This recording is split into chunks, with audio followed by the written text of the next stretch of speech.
Assalamualaikum warahmatullahi wabarakatuh.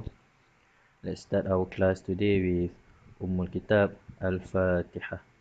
A'udzubillahi minasyaitonirrajim. Bismillahirrahmanirrahim. Alhamdulillahi rabbil alamin. Ar-Rahmanir-Rahim. Maliki yawmiddin. Iyyaka na'budu wa iyyaka nasta'in. Ihdinas siratal mustaqim. Siratal ladzina an'amta 'alaihim ghairil maghdubi 'alaihim waladdallin. Amin. Okay, our discussion today, inshallah, regarding chapter 4 about market structure, and you can refer to your textbook, page 238. In your textbook is in chapter 7. First, let's look at the definition and objective of a firm. So the definition of a firm is an institution that buys or higher factor of production and organize them to produce and sells goods and services. So when it said that factor production means capital, entrepreneur, labor and land. So the firm is an institution that will buy or hire capital, entrepreneur, labor and land, and then they will organize them to produce and sell goods and services. So the objective of firm, their main objective is, or their main goal is to maximize or maximum the profit and then to minimize the cost. So there are two types of profit, which is the economic profit and accounting profit. So what is the difference between economic profit and accounting profit is how we calculate the cost. If we look at the economics profit, so it's defined as total revenue minus the implicit and explicit cost. So for economic profit, we need to minus the explicit and implicit cost. So both type of cost, explicit and implicit, is calculated in economics profit. To calculate accounting profit, we only we only minus the explicit cost, which is defined as firm total revenue minus the explicit cost.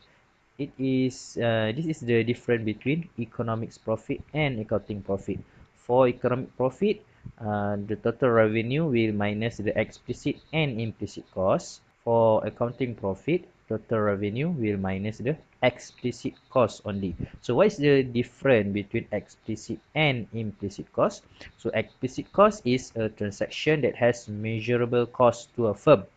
Meanwhile, for implicit cost, a decision which leads to lower income, but it is not recorded on balance sheet. So for explicit cost, which is calculated in accounting profit, is something that appear in your balance sheet. For example, purchase of new asset, hiring workers, purchase of raw materials. So all of these costs will appear in the balance sheet or will appear in your account. However, for implicit cost is something that will affect our income, but it is not recorded in balance sheet. For example, giving workers a day off. Let's say you give 2 days day off for workers. In economic profit, it is calculated. However, in accounting profit, it is not recorded. When I mentioned that it is recorded, if we want to record the day off, so the salary for your workers on that month will be deduct when they are taking their day off. However, in the process or in the reality, in the account, the day off is not recorded. Not recorded, I means not recorded as a cost. So it will affect the our income, or it will affect our production. However, in accounting profit, it is not recorded. Or other example is for example, you are entrepreneur and then you are working from your home. For example, you make cookies, you sell cake, and then you bake a cake at your own home. So in accounting profit, you will record all of raw materials such as flour, sugar, and any material that you will use to produce or to make a cake. However, in economic profit, it also record electricity that you will use, or when you make a delivery, you will use your own car.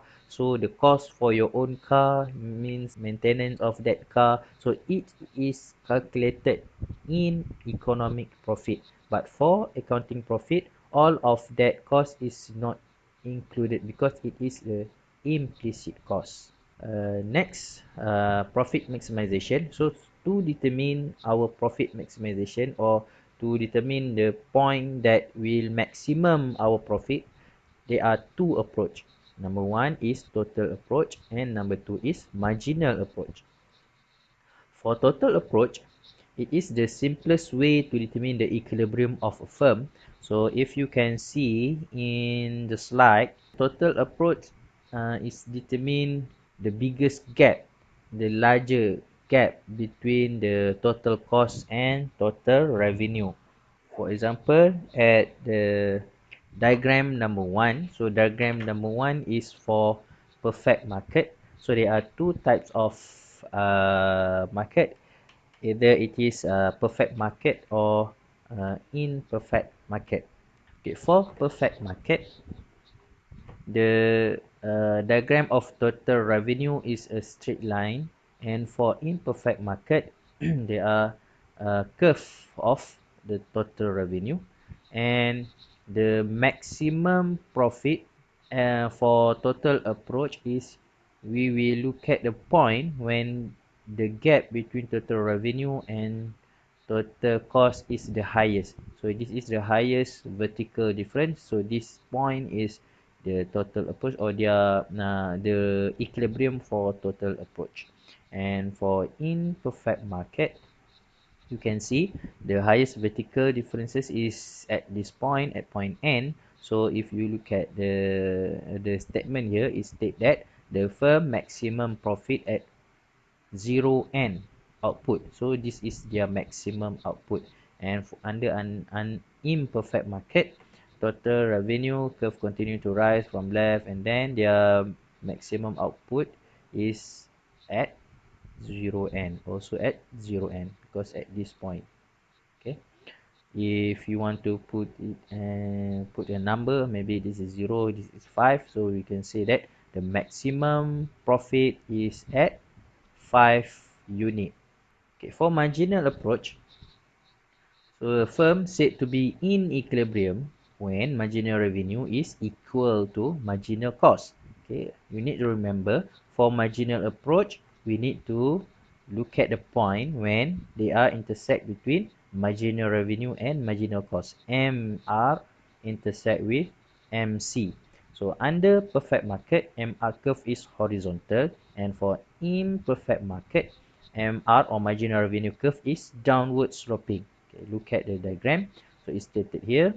This is for perfect market. So the diagram for marginal revenue or average revenue is the same diagram, and this diagram also we consider as their price. So the equilibrium is when marginal revenue intersect with marginal cost. So this is the curve for marginal cost, and this is marginal revenue. So at this point, you can see the price, equilibrium price is here, and the equilibrium quantity is here, Q star and P star. For imperfect market, so the diagram is different. There are two line here, downward sloping. This line is average revenue or the demand curve, and next is marginal revenue curve. So for marginal revenue, for marginal approach, equilibrium is when marginal revenue intersect with marginal cost. So you can see this is marginal cost, this is marginal cost, and this is marginal revenue.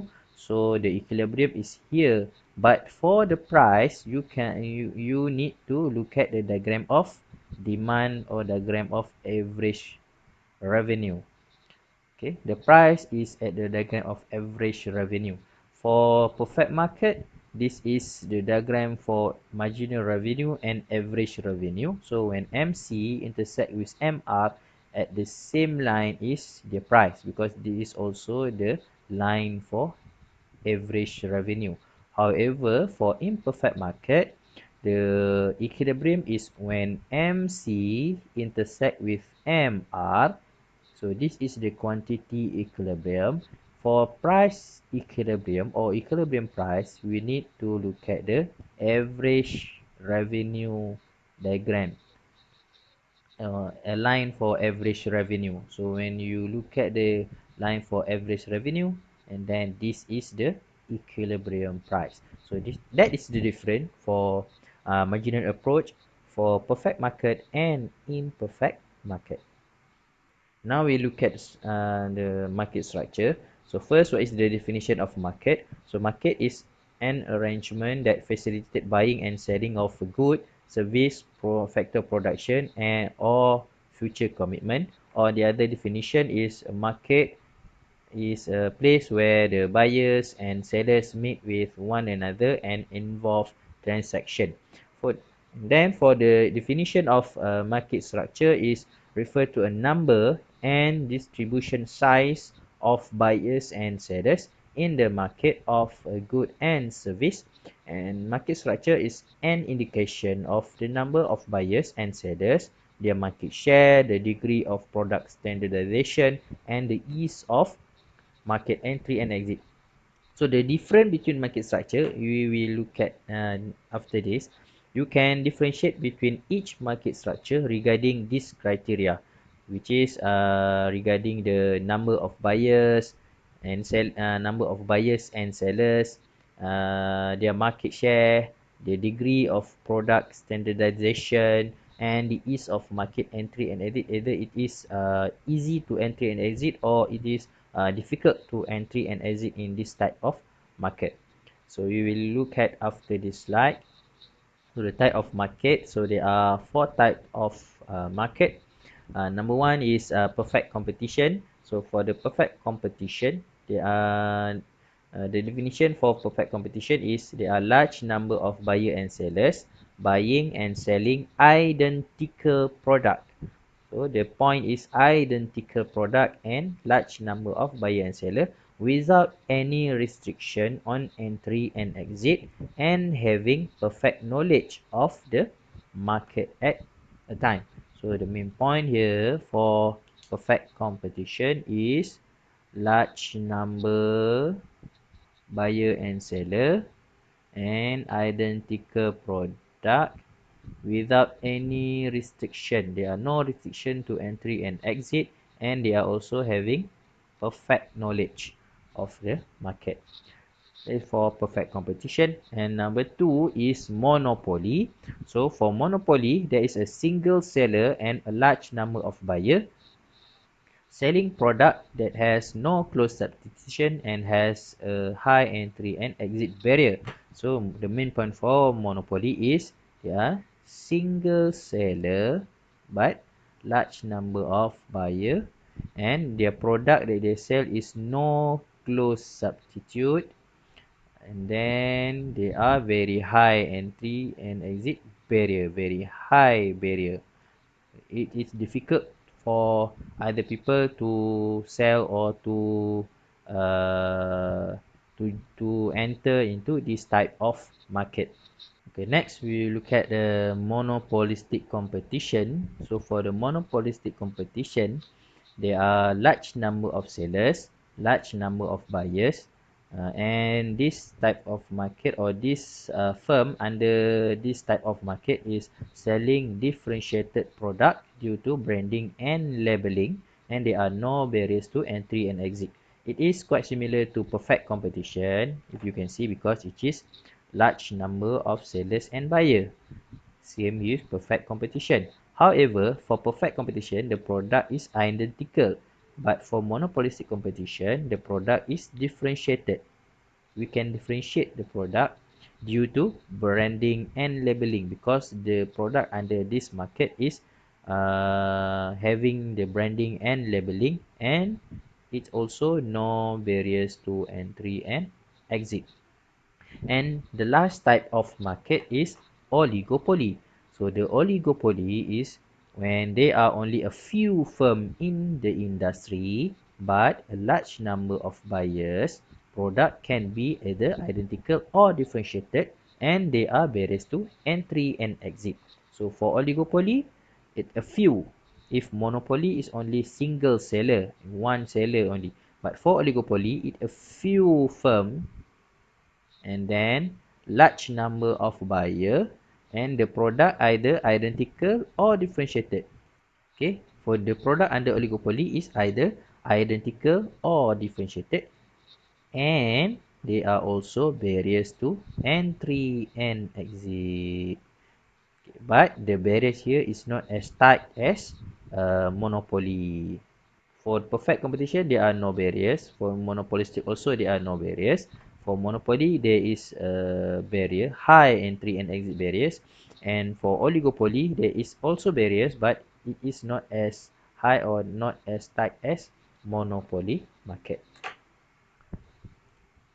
Okay, this is the summarize of the characteristic of each type, for each type of market. So you can see the characteristic is regarding the number of firm, types of product, condition to entry, control over price, price elasticity of demand, and then the example of the product. Okay, for perfect competition, the number of firm is very large number of firm, and the product that they are selling under this market is homogeneous, or it's hard for us to differentiate the product. And then the condition to entry is very easy. The control over price is none, because the perfect competition market, they don't have any power, or they are price taker, means that the price of the product under this type of market is determined by user or by the demand and supply. And for elasticity of demand, it's infinite because it can be very sensitive. And then the example of product under this market is the agriculture product, for example, wheat, corn, or the vegetable, because there are many people or many firm or many sellers will sell the product, and each product that they sell are homogeneous, or quite same product. We cannot identify the difference between the product, and the number of sellers are large number of sellers and large number of buyers. So for the monopolistic competition, so the number of firm is also a large number of firm. There are many sellers, and the product under this market is differentiate. We can differentiate the product because if you still remember, the product under this market is can be identified because the product is have their labeling. So we can identify the product and differentiate the product. And the condition to entry is quite easy, but not so easy like perfect competition. And then the control over price, they have a little control or little power to control over price. There are large number of buyer and large number of seller, so it's very sensitive to the price. When the sellers increase the price, maybe buyers will buy the other product because they also have the quite similar product, but it's differentiated by a brand or labeling. And for price elasticity, they have a large price elasticity. For example, it's like a normal good such as food, clothing, shampoo. So because each product is quite similar, but it can be differentiated regarding the labeling or the brand of the product. For example, you use brand A, shampoo brand A. So when the price of shampoo brand A is increasing, maybe we will have choice to jump to the brand B, because the product of brand A and point B, maybe it is quite similar formula or quite similar effect, with either their smell or the ingredient in the shampoo is maybe the same ingredient.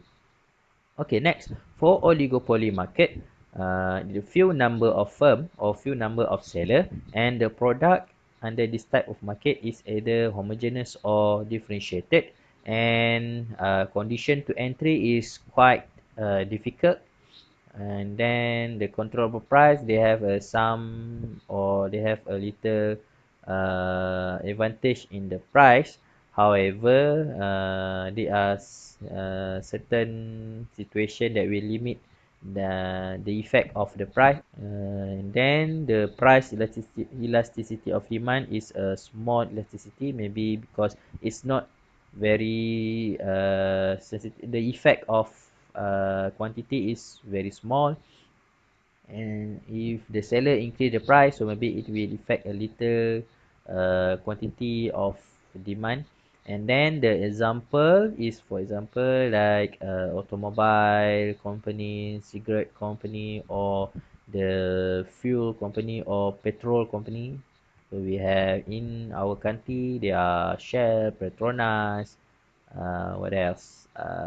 Or for cell phone, automobile, maybe we can look at the network providers such as Digi, Maxi, Cellcom. There are a few sellers or few firm that sell either homogeneous or differentiated product.